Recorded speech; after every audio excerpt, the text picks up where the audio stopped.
연합 예배를 드리고 있는데요.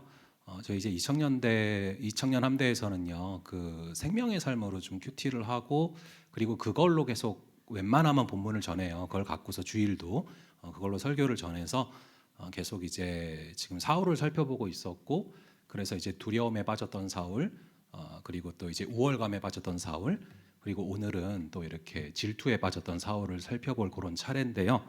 여러분들이 생명의 삶으로 큐티를 안 했어도 따라오실 때 큰 무리는 없을 것 같아요. 참고로 말씀을 드립니다. 제가 전에 이 아마데우스라는 그런 영화를 아주 인상 깊게 본 적이 있습니다. 거기에 보면은 주인공이 두 명이 나와요. 한 명은 우리가 잘 아는 모차르트고, 그리고 또 한 명은 우리가 잘 모르는 살리에르입니다. 이 살리에르 역시 모차르트와 동시대를 살았던 그런 음악가인데, 이 살리에르는 아무리 노력을 해도 천부적인 재능을 타고난 이 모차르트를 따라갈 수가 없어요. 그래서 이 2인자의 아픔 가운데 살아가는 그런 사람이 살리에르인데, 이 모차르트는 히덕거리면서 놀다가 피아노 앞에 앉아서 몇 번 두드리면 한 곡이 쫙 나오는 거예요. 근데 살리에르는 죽어라고 밤새도록 곡을 써도 아무한테 감동을 주지를 못해요. 심지어 살리에르가 밤새도록 작곡한, 몇 년 동안 작곡한 곡인데, 묻힌 곡인데, 이거를 이 모차르트가 몇 군데 고쳐가지고 몇 분 동안 몇 군데만 고쳐서 쳤는데 사람들이 완전히 몰입이 되고 미치는 거죠. 여러분들은 이 모차르트입니까? 아니면은 살리에르입니까? 우리는 대부분 살리에르일 확률이 높아요. 물론 여기 한두 분 정도 모차르트가 앉아 계신데 제가 몰라보는 걸 수도 있지만, 대부분은 저를 포함해서 살리에르일 확률이 높습니다. 그래서 우리는 어쩔 수 없이 질투심을 느끼면서 살아갑니다. 여러분은 언제 질투를 느끼십니까?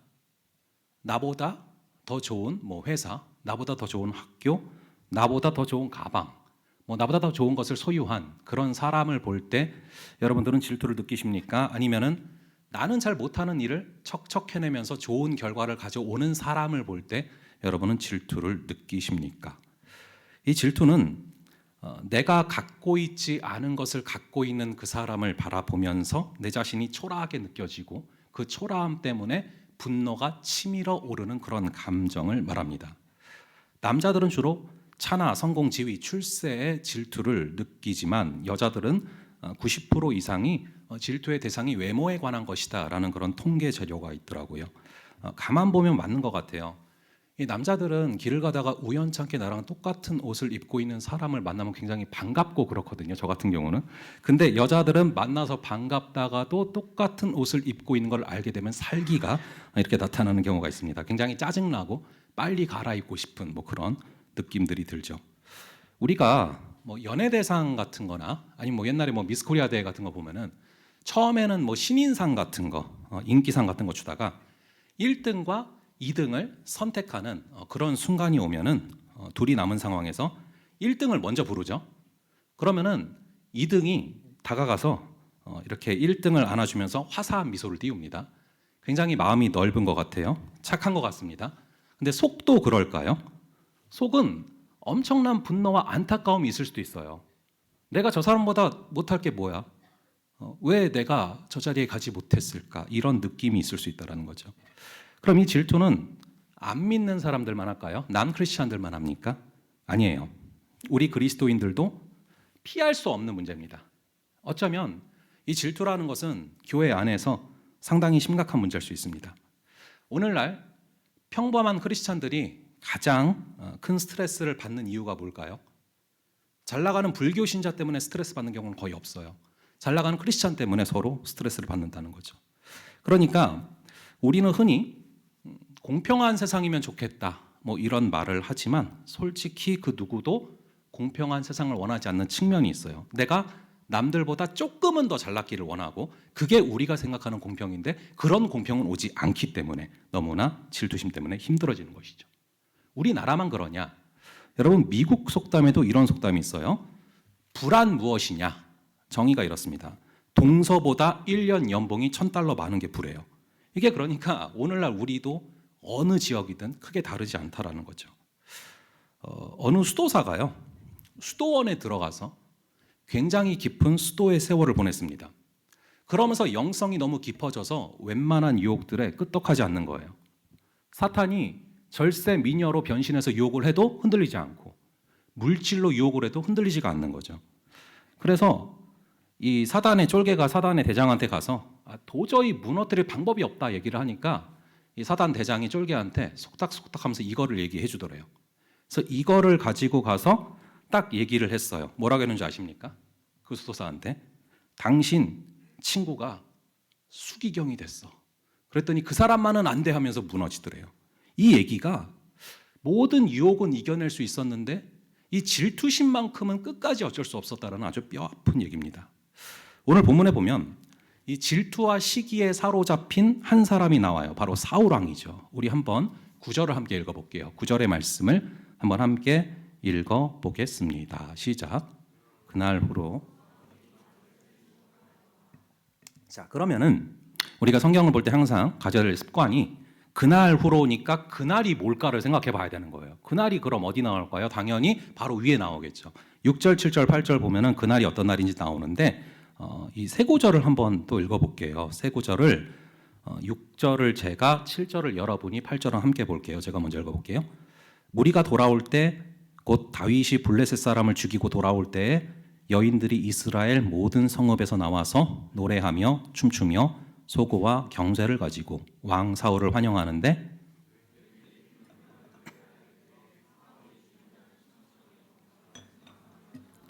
다 함께 사울이 그 말에 불쾌하여 심히 노하여 이르되 다윗에게는 만만을 돌리고 내게는 천천만 돌리니 그러니까 그날이 무슨 날이에요? 다윗이 이 골리앗과의 싸움에서 크게 이기면서 돌아오면서 잔치한 날. 그래서 이스라엘이 블레셋과의 전투에서 엄청난 승리를 거두고 폭포수 같은 은혜를 경험을 했습니다. 근데 동네에 소문이 쫙 퍼졌어요. 무슨 소문이 퍼졌습니까? 다윗이 사울보다 싸움을 잘한다. 믿음직스럽다. 저 남자만 있으면 앞으로 이스라엘이 대승할 것 같다. 그런 소문이 쫙 돌아서 사울에게 시기와 질투가 가득해진 그런 날이죠. 다윗의 인기가 최고조로 올라가서 사울의 시기와 질투가 가득해진 그런 날입니다. 사실 이게 정상적인 거예요. 어떻게 보면은 굉장히 일상적인 모습들이죠. 누가 잘 됐다. 그럴 때 우리 안에 시기와 질투가 사실 일어날 때가 있습니다. 그래서 9절에 보니까 그날 후로 사울이 뭐를 했대요? 다윗을 주목하였더라. 이 주목했다라는 말은 쉽게 말하면 다윗이 사울한테 찍혔다. 즉 예의주시했다. 나쁜 표현으로는 째려봤다. 너 하여튼 긴장해 마음에 안 들어 뭐 이랬다라는 거예요. 그리고 10절을 보니까요. 10절 말씀 한번 같이 보죠. 10절 말씀 한번 같이 읽어보겠습니다. 시작. 그 이튿날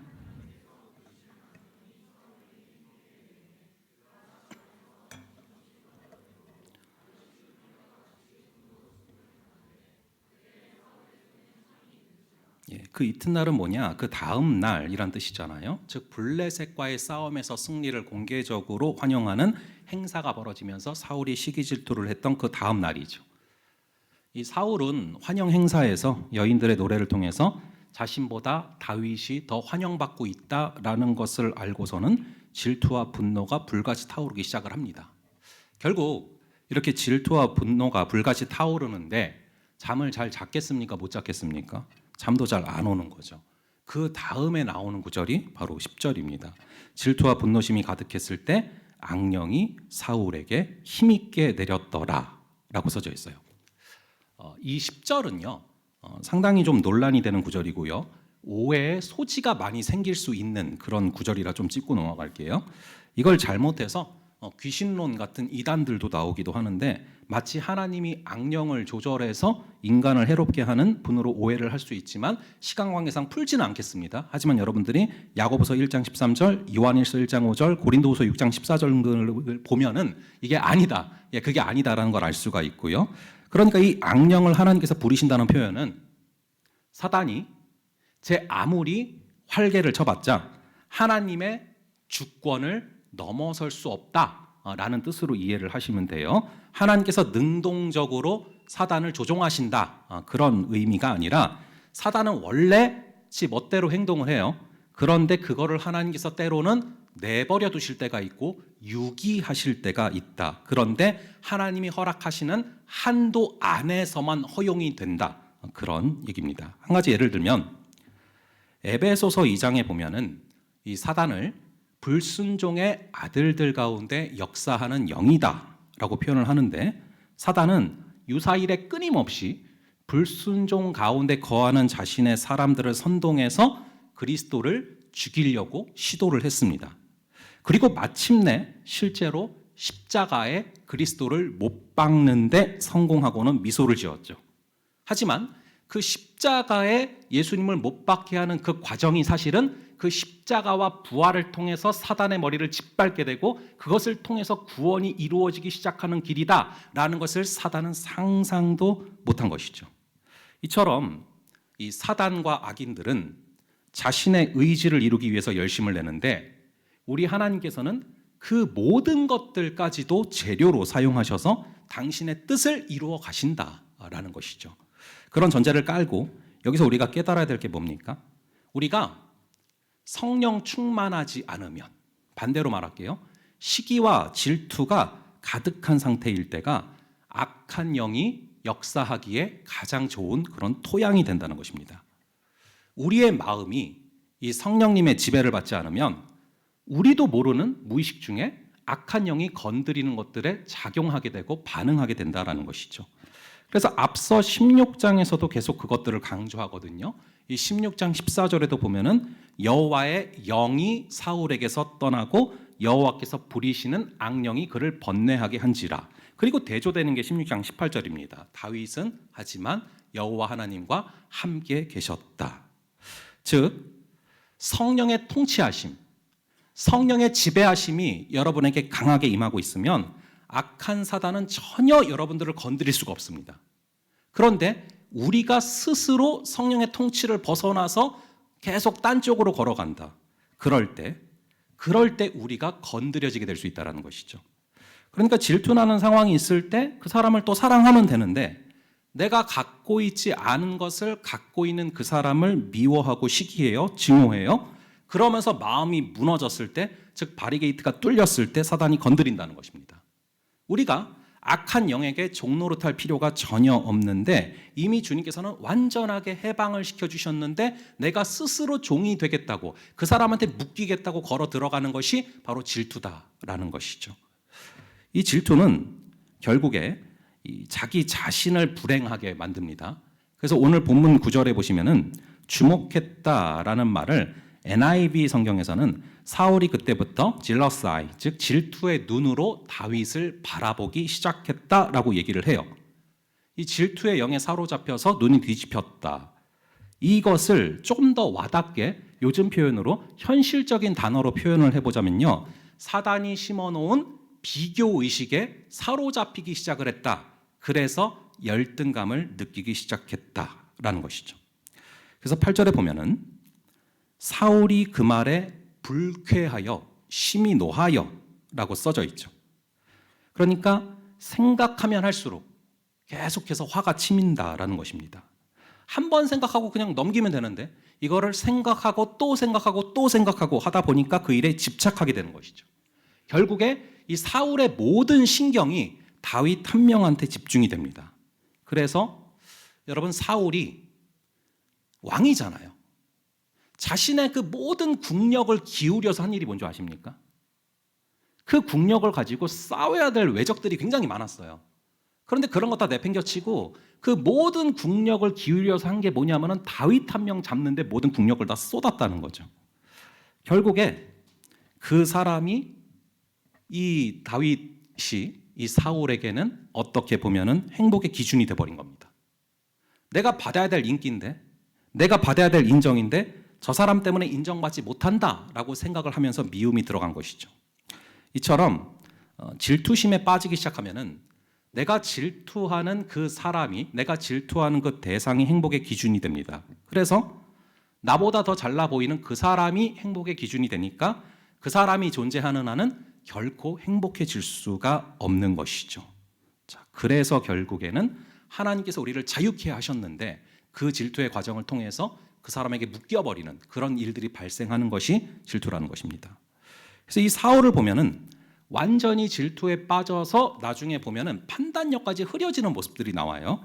21절을 보면요, 자기 딸을 희생시켜서라도 다윗을 불행하게 만들려는 말도 안 되는 생각을 합니다. 그리고 8절에서도 그랬죠. 다윗에게는 만만을 돌리고 내게는 천천만 돌리니 그가 더 얻을 것이 나라 말고 무엇이냐라고 생각을 합니다. 이 다윗은 사실은 뭐 나라를 뺏으려는 마음 자체가 없거든요. 근데 사울이 혼자서 괜히 계속 의심을 하게 되는 것이죠. 질투는 이처럼 우리의 분별력을 흐리게 만듭니다. 그래서 사실이 아닌 생각을 사실로 받아들이게 하고요, 점점점 힘들어지게 만드는 것이죠. 여러분, 이 잠언 17장과 잠언 14장을 보시면요, 근심은 뼈를 마르게 하고 시기는 뼈를 썩게 한다고 나와요. 다시요. 근심은 뼈를 마르게 하고 시기는 뼈를 썩게 한다. 자, 그럼 여러분, 근심이 더 큰 문제라는 겁니까? 시기가 더 큰 문제라는 겁니까? 시기죠. 왜냐하면 시기는 뼈를 완전히 썩게 만들어 버리니까. 그러니까 염려나 두려움, 근심보다 훨씬 더 무서운 문제가 질투라는 것입니다. 그것이 마음을 병들게 한다는 것이죠. 자, 그렇다면 우리는 살아가면서 왜 이런 질투라는 감정에 빠지게 됩니까? 아주 결정적인 원인이 있어요. 하나님을 바라봐야 되는데 사람을 바라봐서 그렇습니다. 이것이 다윗에게 대처하는 요나단과 사울의 자세를 비교해 보면 아주 명확하게 드러나고 있습니다. 우리가 신앙생활을 하다가 보면은 주변에서 나보다 더 신실해 보이는 하나님의 사람을 만나게 될 때가 있습니다. 정말 탁월한 은사를 갖고 있는 사람도 있고 정말 탁월한 인품을 갖고 있는 사람들도 있습니다. 저 역시 살면서 다윗들을 자주 만납니다. 훌륭하죠. 그런데 그런 사람들을 만났을 때 어떤 마음을 품느냐가 굉장히 중요해요. 그 사람이 갖고 있는 능력에만 집중을 하면 안 됩니다. 그 사람을 통해서 역사하시는 하나님을 바라볼 수 있어야 되는 것이죠.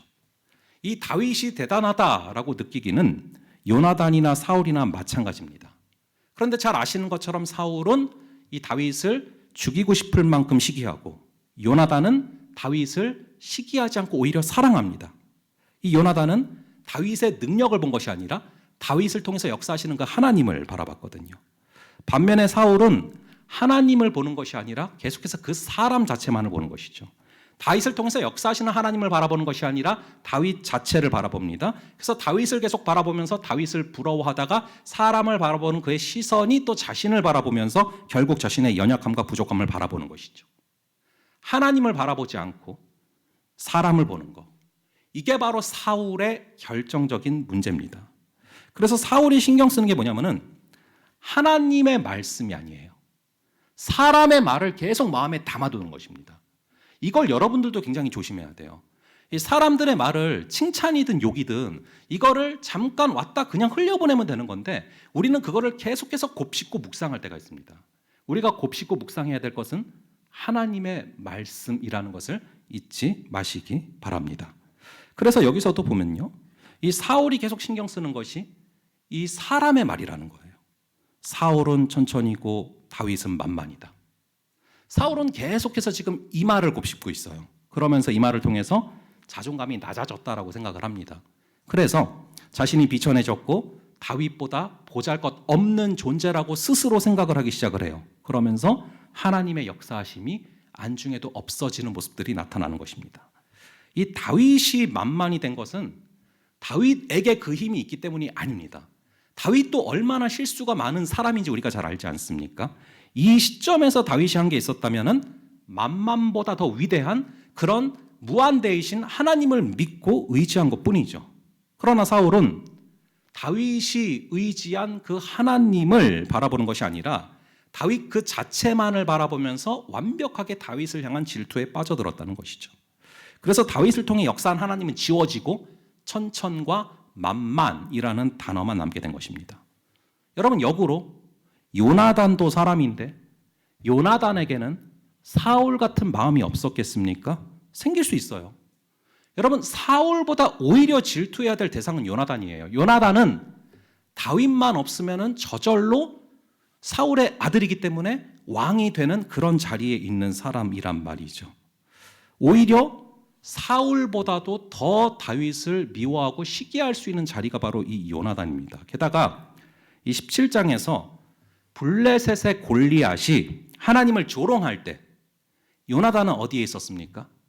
바로 그 전쟁터에 같이 있었어요. 하나님이 조롱을 당하고 있을 때 다윗처럼 나설 수 있는 담대함이 없는 그런 사람이었어요. 이때 나타난 소년 다윗의 등장은 분명히 그에게도 큰 도전이었을 것입니다. 충분히 질투도 할 수 있는 상황이라는 것이죠. 하지만 요나단은 다윗을 통해 역사하시는 하나님을 바라보기 때문에 요나단도 너무나 놀랍게 쓰임받는 그 모습들을 바라보게 됩니다. 이 요나단은 그릇이 아주 큰 사람이에요.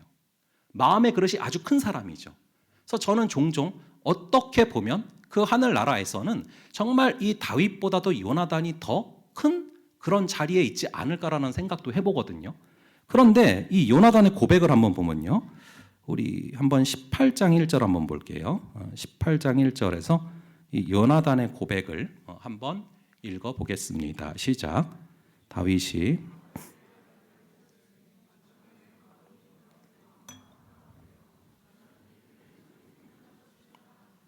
그런데 또 말로만 사랑하는 게 아니에요. 우리 4절도 한번 볼게요. 4절의 말씀을 함께 읽어보겠습니다. 시작. 요나단이 자기가 입었던 겉옷을 벗어 다윗에게 주었고,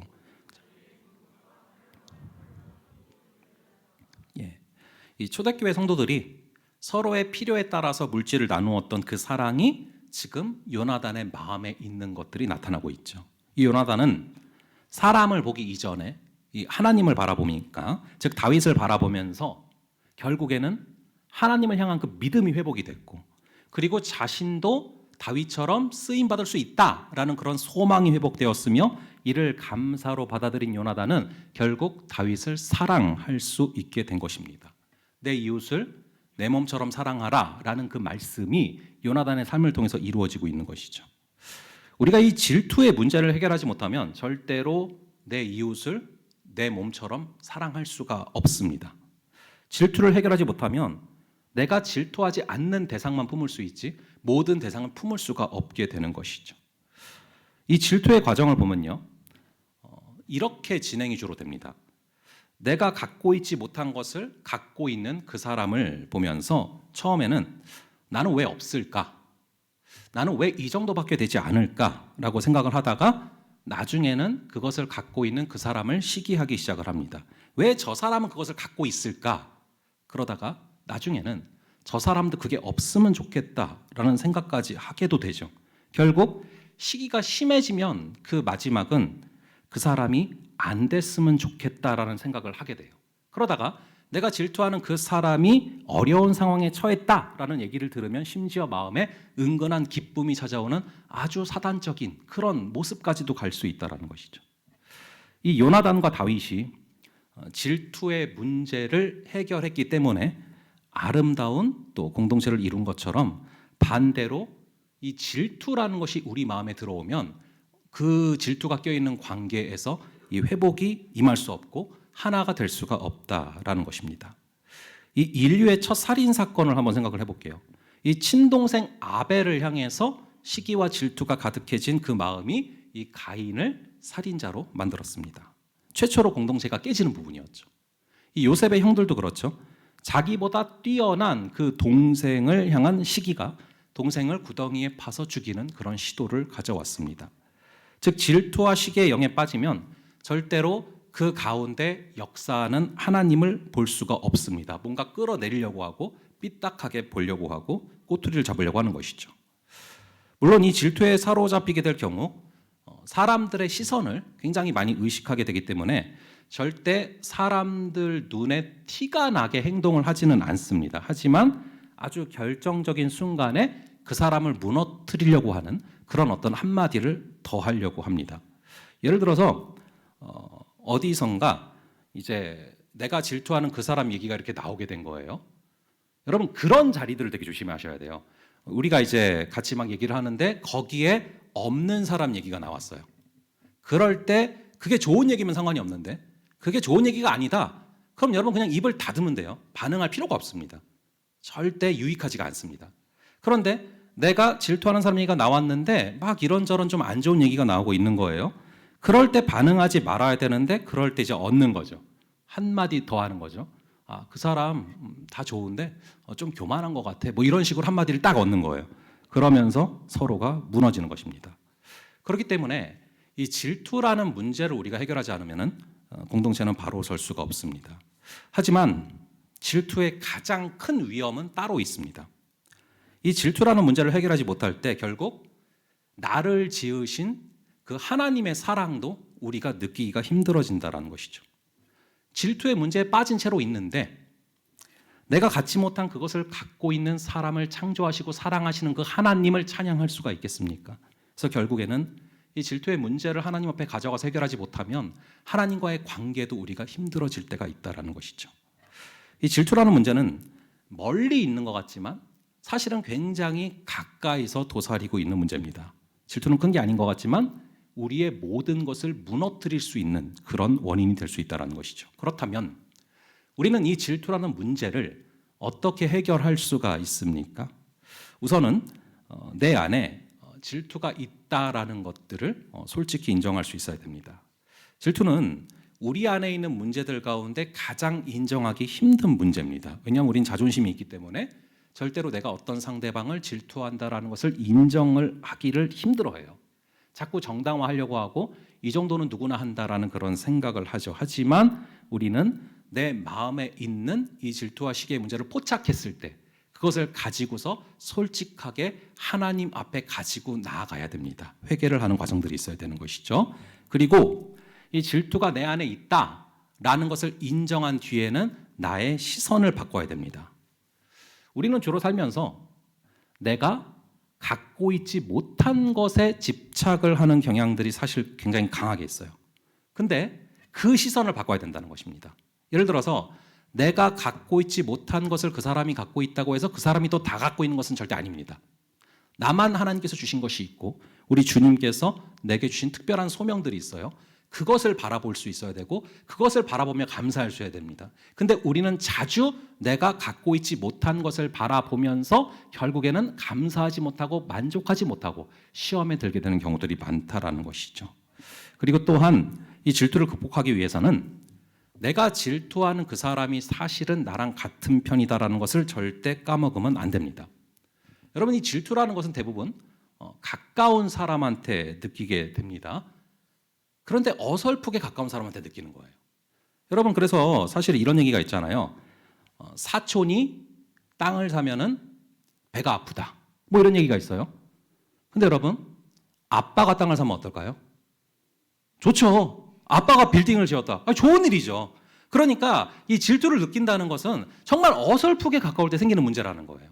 그래서 여러분들이 이 질투라는 감정을 일으키는 어떤 사람들이 사실은 또 살아가다 보니까 성경 말씀대로 가족이다라는 걸 알면은 같은 편이다라는 것을 알면은 하나님이 주신 사랑으로 품을 수 있다라는 것이죠. 그래서 여러분 고린도전서 13장에 보면은 사랑은 뭐라고 나오죠? 예, 언제나 오래 참고 온유하며 그 다음이 뭐예요? 시기하지 아니하고. 그러니까 여러분 이 사랑과 질투라는 감정은 완전히 반대되는 그런 감정이다라는 거예요. 저는요 누가 저에게 목사님이 생각하는 교회론이 무엇입니까? 라는 걸 물어본다면 목사님이 생각하는 가장 이상적인 교회가 무엇입니까? 라고 질문을 받을 때 항상 제 마음속에 담겨있는 구절이 있어요. 그게 고린도전서 12장 26절이거든요. 우리 한번 요걸 한번 좀 함께 볼게요. 고린도전서 12장 26절의 말씀. 이 구절을요. 한번 함께 한 목소리로 읽어보도록 하겠습니다. 시작. 만일 한 지체가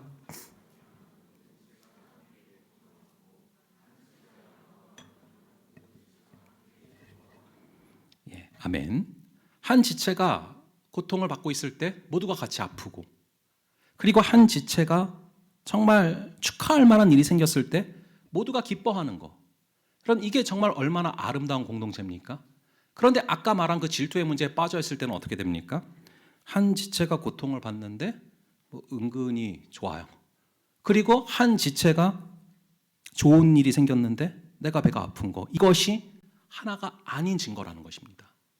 그러므로 간절히 바라기는 여러분들이 맺고 있는 그런 관계들 가운데 이 질투의 문제를 해결하면서 나아갈 수 있는 그런 여러분이 되기를 바라는데요. 여러분들이 이 마음이 이 질투심 혹은 여러분들의 감정에 어떤 공격들이 있을 때 우리가 이걸 이겨낼 수 있는 무기를 이미 주셨거든요. 그래서 그것이 바로 이 전신갑주 중에 보면요. 무엇입니까? 바로 의의 호심경이에요. 이 호심경이 마음을 지키는 건데 이 호심경이 즉 마음 속에 있는 어떤 감정을 향한 공격들 그것이 올 때 의의 호심경으로 무장하면 그걸 이겨낼 수 있거든요. 그래서 우리가 이 의의 호심경이 주는 힌트 자체가 있는 게요. 우리가 기분이 나빠지고 감정이 상할 때 그럴 때가 여러분 주로 언제인지 아십니까? 의의 호심경, 의라는 단어란 말이에요. 즉 의가 충족이 안 될 때 우리는 주로 그렇게 되는 거예요. 그것을 조금 더 쉽게 표현해 보자면은 자기 의가 충족이 안 될 때 우리는 자주 감정적인 시험에 드는 거거든요. 이 의라는 것을 자기 의라는 것을 좀 더 바꿔서 표현하면 뭡니까? 자기 자랑 혹은 자기 만족. 자기 자랑이나 자기 만족 이런 게 안 될 때, 즉 자기 의가 충족이 안 될 때 우리는 자주 감정적인 시험에 드는 것이죠.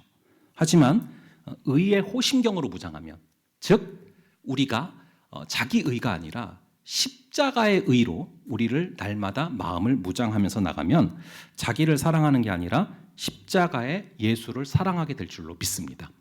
자기를 자랑하는 것이 아니라 십자가의 예수를 자랑하게 될 줄로 믿습니다. 그렇게 되면 내 의가 충족이 안 되는 그런 상태에서도 결국에는 승리하며 걸어갈 수 있는 것입니다. 그렇게 걸어갈 수 있는 그런 저와 여러분 되기를 간절히 바랍니다. 이 시간 우리 함께 찬양하면서 또 기도하며 나아가기를 바라는데요. 밤이나 낮이나라는 찬양인데 아까 이 요나단과 사울의 차이점이 뭔지를 명확히 말씀드렸습니다. 사람을 바라보느냐 하나님을 바라보느냐, 그 사람을 통해서 역사하고 계시는 그 하나님을 바라보느냐 아니면 그 사람만을 바라보느냐, 이것이 바로 다윗을 향한 이 요나단의 반응과 다윗을 향한 사울의 반응을 가르는 결정적인 요인이 됐습니다. 하나님, 우리의 마음에 이런저런 공격들과 시험이 찾아옵니다. 그것이 질투일 수도 있고 두려움일 수도 있고 또 때로는 교만함일 수도 있고 다양한 문제들이 찾아옵니다. 아버지, 그러할 때마다 우리의 마음을, 우리의 시선을 우리 주께로 향하여서 승리하는 그런 우리가 되게 해달라는 마음으로 함께 좀 찬양하면서 기도하며 나아가겠습니다.